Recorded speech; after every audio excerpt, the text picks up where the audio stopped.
Hello, students. Here we are at week 3 of your English classes. This is a common video that I'm making for all of my classes because we're at the point in the semester where I have read and reviewed all of your diagnostic essays. For the first diagnostic essay, when you wrote it, I gave everybody 25 points, full points, if they just did a complete diagnostic essay, which means 2 to 3 pages.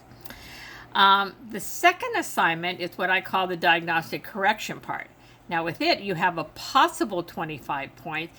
It depends on how well you correct the grammar, punctuation, and usage in your diagnostic essay. By now, I have reviewed all of your diagnostics. If you will go into SpeedGrader, you will see my comments.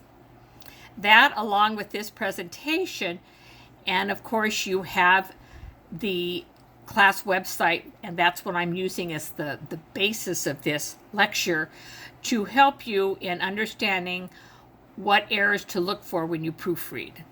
I've made some general comments, made some general indications, but you need to proofread your diagnostic essay for these errors.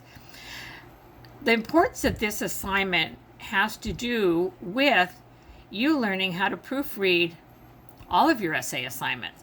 The number one problem that many college students have, high school students as well, is that they don't proofread.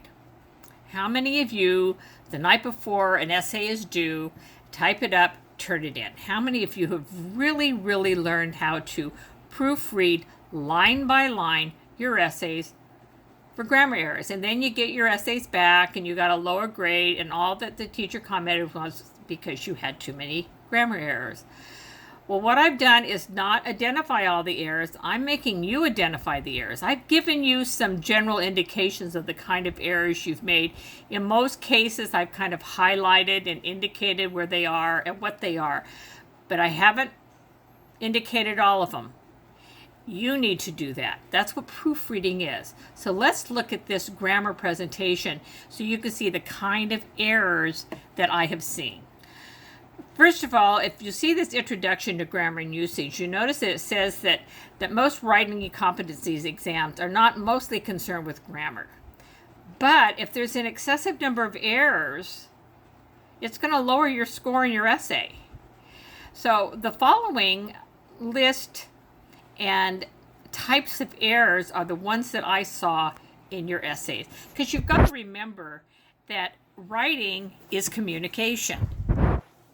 If you're not using proper grammar or sentence structure, you're not communicating your ideas well. Am I right?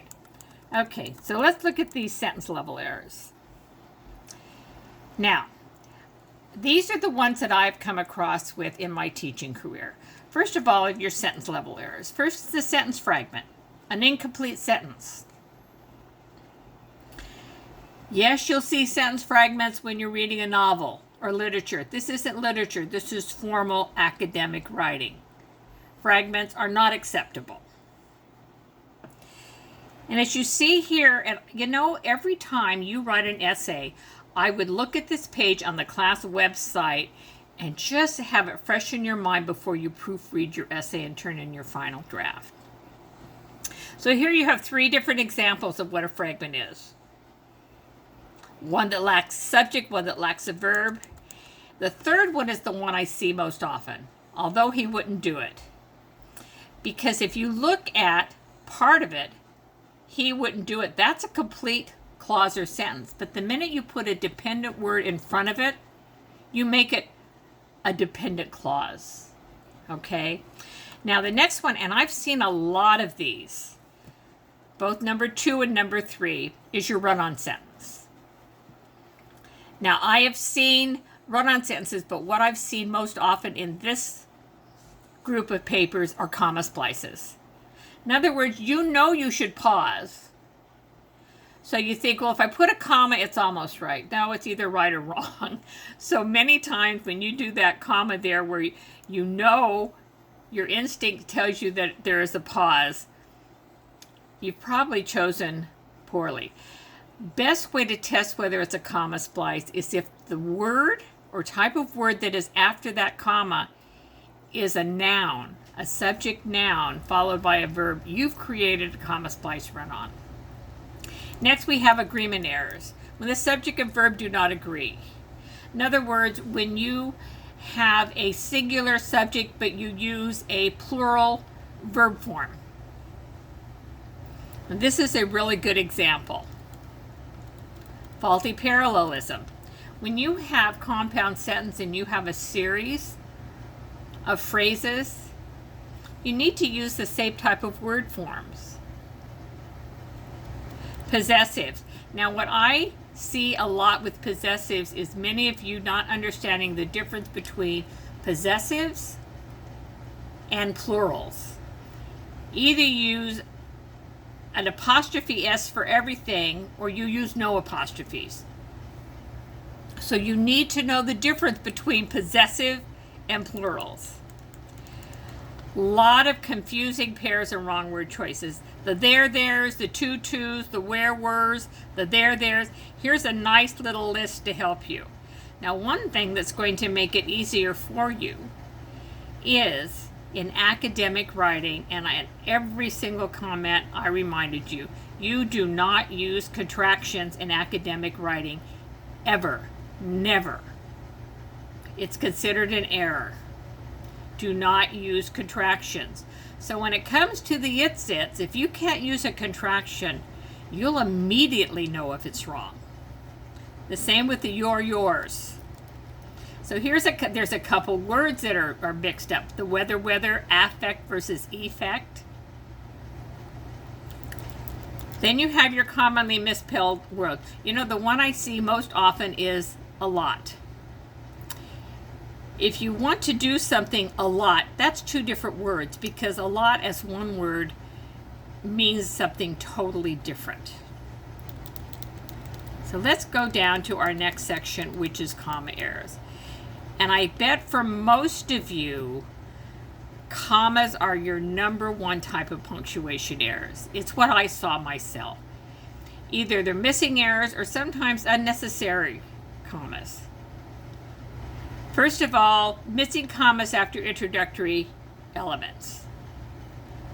For example, therefore, comma, one should always come to class. Although my husband couldn't come, comma. Remember I talked about those reasons for fragments where you put those dependent words? Okay, look at the 1C example. Although my husband couldn't come, that's a dependent clause. So you have to attach it to a main clause. You always separate those dependent clauses or words with a comma from the rest of the sentence. A lot of what I see too is missing commas between coordinating clauses. When you have a complete independent clause that is connected with one of the fanboys. For example, 2A, we got to walk around on a glacier, comma, but we didn't get to stay very long. Okay? But then there's unnecessary or misplaced commas.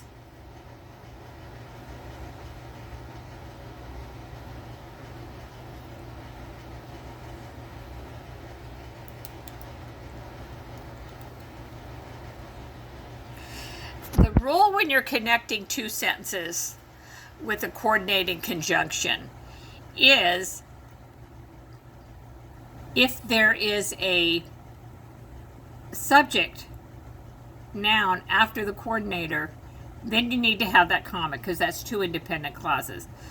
But if there is not, you don't. For example, in that first example, I ran home quickly, comma, I didn't find my wallet. That's a comma splice. There's two ways to fix that. You can say I ran home quickly, comma, have a coordinator, but I didn't find my wallet, or you can use a semicolon. And one of the other major problems that I hit is mistaken use of semicolons. Semicolons are used the same way you use periods. They are not used like commas. For example, I ran home quickly, semicolon, I didn't find my wallet. So again, a semicolon is not a almost comma. It's more used just like a period. This may help you as far as basic sentence patterns, because I did see with many of you where you had some basic sentence structure errors. So you might want to look at that. If you're not clear about parts of speech, here's a section in there about the different parts of speech, which will clarify for that for some of you, especially if some of you have second language problems. Prepositions. One of the biggest word choice problems has to do with choosing the wrong preposition. For example, on versus about. You put a cup on a table. You talk about a certain subject. You don't talk on a subject. On is what we call a spatial preposition. Okay? So a lot of times students will use the wrong preposition. So there's your coordinators, the fanboys. Now, I don't care about you understanding that these are subordinating conjunction. That's kind of a big word and who cares. But most important, these words in this list. Because, although, since, if, as, therefore, unless, inasmuch, unless, after, how, while, where, when. Those are what we call dependent words. Now remember I showed you one of the biggest reasons why students write fragmented sentences is they have a dependent word in front of a perfectly good sentence. These are those danger words. They introduce clauses that cannot stand alone. In other words, if they're introducing a clause, it has to be followed with a comma and attached to an independent sentence. So these are that list of words. These are the words that could turn actually a perfectly good sentence into a dependent clause. Now that is different than this list. They join clauses. They modify the whole clause. If you put these in the beginning of a sentence, you can just follow them with a comma, and then you can have a complete sentence. They don't make it a phrase dependent. They're just sentence openers. Sometimes they call them transition words. So these are the kind of words that you can begin a sentence with and not turn it into a dependent clause. However, he went to the store anyway. Moreover, next, in comparison. These are sentence starters or transition words. They're not like the dependent clauses. And notice the punctuations. Separating the conjunctive adverb from the rest of the phrase is always with a comma. Now, if you look at this example here, this is what I saw a lot of. However is one of those. Sally likes ice cream. You notice semicolon. However, comma, she shouldn't eat the whole gallon. However is a sentence starter. So in other words, it starts a dependent clause. Many of you put it in the middle of a sentence and you actually end up creating another run-on. You have to either end the sentence before, however starts a dependent, independent sentence. Okay, now we are going to go to one more area. And so let's go look on our menu. And there is, in your class website, a really nice presentation on sentence clarity. And there we are. Right here, we're going to go on to this page that's on sentence structure. This is from Al at Purdue, my favorite website for college students. Strategies for improving sentence clarity. For some of you that are having problems with sentence clarity, this is an excellent, excellent presentation that should help you. Let me reduce it a little bit so.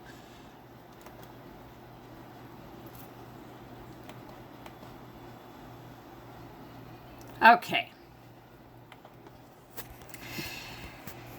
Sometimes what makes a sentence confusing and kind of gets away from you is the order of information in your sentence. And that's what this presentation will help you with. For example, it tells you to go from the old to the new information. Introduce your readers to the big picture first by giving them information they already know. So the following example sentence is clear and understandable because it uses old information to lead to new information. Every semester after final exams are over, that's your old information, I'm faced with the problem of what to do with books of lecture notes. New information. Now, here's another one that is not as clear. Lately, most movies I've seen have been merely second-rate entertainment, but occasionally there are some worthwhile themes. The rapid disappearance of the Indian culture is the topic of a recent movie. That's also the problem with passive voice. Active voice, as some of you have heard those terms before, is all about the order of information. What you're doing is you make the reader have to go back and forth. Now let's look and see a correction of that as far as the order of information. Lately, most movies I've seen have been merely second-rate entertainment, but occasionally there are some with worthwhile themes. One recent movie I saw, introducing, was about the rapid disappearance of the Indian culture new. So go through, and if you have problems with sentence clarity, it talks about where you would put subordinate clauses. It talks about active voice. Please read this. It'll help you a lot. This will really help some of you with some of the clarity of your sentences. Another one that is kind of a pet peeve of mine, because again, we're talking about communication. I want you to, with your sentence structure, avoid using pronouns, especially unclear pronouns and vague pronoun references, we call it. Be sure that the pronouns you use refer clearly to a noun in the current or previous sentence. If the pronoun refers to a noun that has been implied but not stated, you can clarify the reference by explicitly using that noun. When you don't do that, we call it vague pronoun referencing.